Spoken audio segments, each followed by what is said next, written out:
No vídeo de hoje a gente vai falar sobre um filme que tá mexendo aí muito com o emocional de muita gente que tá assistindo. É o filme turco Milagre na Cela 7, que estreou na Netflix no último dia 13 de março. Mas será que tudo é tão emocional assim quanto parece? Não deixe de conferir o vídeo até o final. O Filmografia começa agora, sejam todos bem-vindos!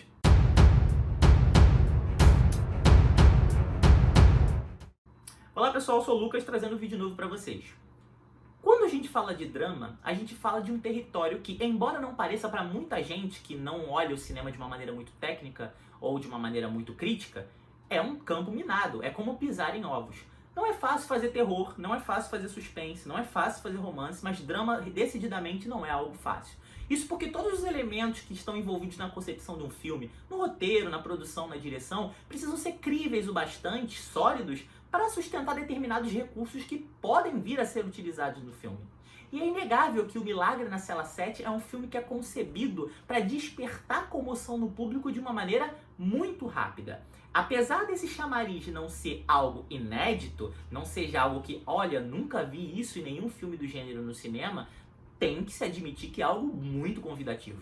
Na história, quando Memo, um jovem simples e que sofre de uma deficiência intelectual, é acusado injustamente da morte de uma menininha, filha de um general turco muito importante, ele é enviado para a prisão injustamente e condenado à morte por conta da vingança que o pai da garota deseja obter dele. Assim, todas as pessoas que o conhecem precisam se juntar, precisam se reunir para provar a inocência dele, já que ele mesmo não consegue. Só por essa sinopse você já consegue observar que existe um chamariz emocional forte e rápido. O rapaz não consegue se defender, o rapaz é como se fosse uma criança e ele é explicitamente inocente. Ele só está sendo vítima de uma sede de vingança enlouquecida de um pai que perdeu sua filha. E à medida que eu comecei a assistir o filme, eu comecei a ficar fascinado por muitas coisas que eu fui assistindo. Trilha sonora, locações, fotografia, as atuações, a forma simples da ambientação do filme todo. Mas ao mesmo tempo que isso tudo são elementos fortes dentro do filme, também é uma faca de dois gumes dentro dele. Porque esses mesmos elementos começaram a ser utilizados de forma repetitiva.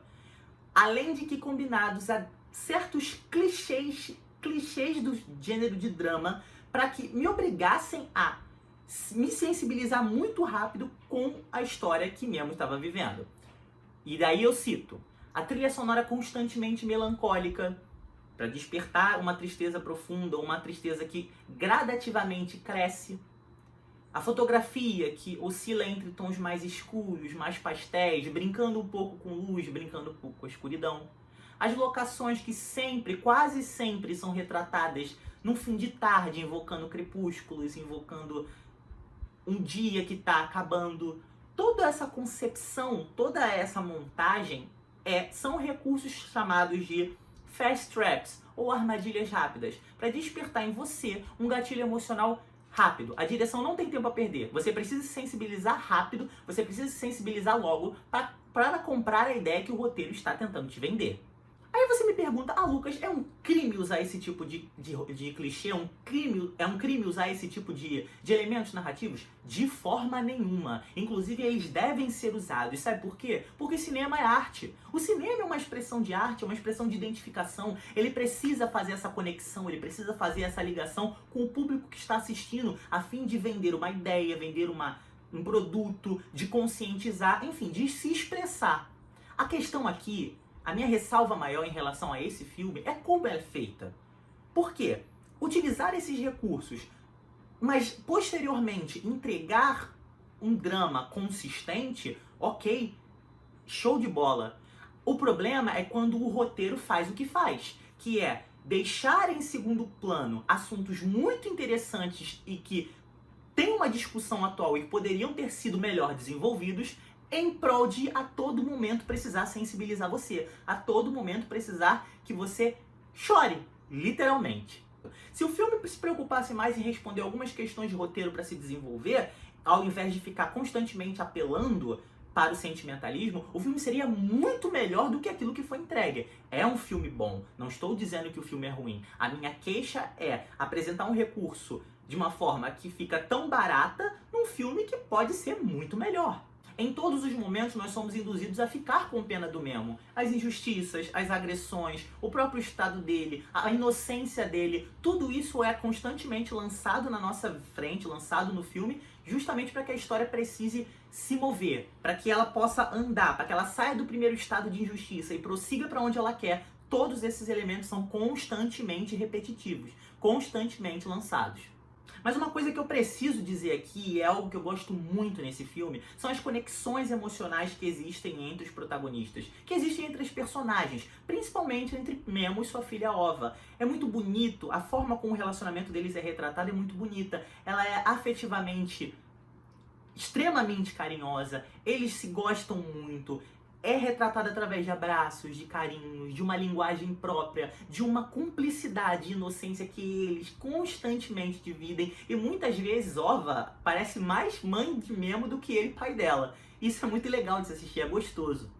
Isso sem mencionar as questões que estão de maneira secundária, ainda que eu gostaria que elas estivessem de uma maneira mais dinâmica e mais trabalhada, que são a intolerância com as pessoas diferentes, a falta de empatia com aqueles que não pensam igual a nós, a nossa incapacidade de ouvir o próximo. Mas o filme também trabalha a transformação. A partir do momento, principalmente quando o Memo é preso e colocado na cela 7 com os outros presos passam por um processo de transformação, seja pela inocência dele ou seja pela inocência de Ova. Eles reconhecem os seus erros, eles admitem os seus crimes e eles vão, a partir do momento que conhecem, que se dão ao trabalho de conhecer o Memo, entendem que ele é inocente, que ele não fez nada daquilo que ele está sendo acusado e que tudo aquilo ali não passa de uma armadilha para que ele sofra por algo que não fez. Essa capacidade de evolução, de trabalhar o conceito humano, de se adaptar, de evoluir mediante algo que ele não conhece, contanto que ele se deu o trabalho de ir conhecer, é algo que sensacionalmente é trabalhado nesse filme. E é realmente uma das partes mais emocionantes, sem precisar utilizar os recursos clichês dos filmes de drama. Uma coisa que eu gostaria de ver mais, gostaria de ter visto mais no Milagre da Cela 7, seria o ponto de vista do Memo em relação ao mundo. Se vocês param para reparar, o filme gira em torno do ponto de vista das personagens, a professora, o delegado, o sargento, o tenente, a avó, a filha. Todo o filme gira em torno da perspectiva dessas pessoas em relação ao Memo, mas nunca da perspectiva do Memo em relação a essas pessoas. Ora, só porque ele sofre de uma deficiência intelectual, não poderia ter sido explorado isso de uma maneira mais interessante, mais aberta? Eu gostaria de ver como ele se comporta, como ele enxerga outras pessoas, como ele enxerga as coisas, além da avó dele e além da filha. Mas decididamente, o plot final desse filme é algo sensacional, porque todos os elementos, incluindo o sentimentalismo exagerado, conduzem você para um caminho. Você já está completamente vendido. Se você é emocional, você já comprou a ideia toda do filme. Você já está vendido e vai por aquele caminho. Quando, na verdade, a direção está trabalhando o verdadeiro final por trás disso. E ela faz a junção de uma forma ainda que simples e rápida, mas convincente. E aí tem outra questão também, principalmente que você deve prestar atenção, na cena onde a Ova vai visitar o Memo lá na cela 7, ela encontra um senhor que fica contemplando uma árvore, um buraco na parede que tem o formato de uma árvore. E ali começa uma relação de redenção subliminar entre eles dois. E se você prestar atenção até o final do filme, de fato, você vai entender que existe uma explicação por trás do passado da Ova, por trás do passado de quem foi a mãe dela, que o filme não entrega diretamente, mas ele entrega através de uma única cena, através de duas cenas que exigem uma observação sua. É sensacional a forma como o filme se conclui, porque aí sim, talvez aquele ali tenha sido um dos poucos momentos do filme de sentimentalismo real, sem precisar te induzir, sem precisar vender que você precisa ficar emocionado ali e agora. O filme entrega aquele sentimentalismo direto na sua cara.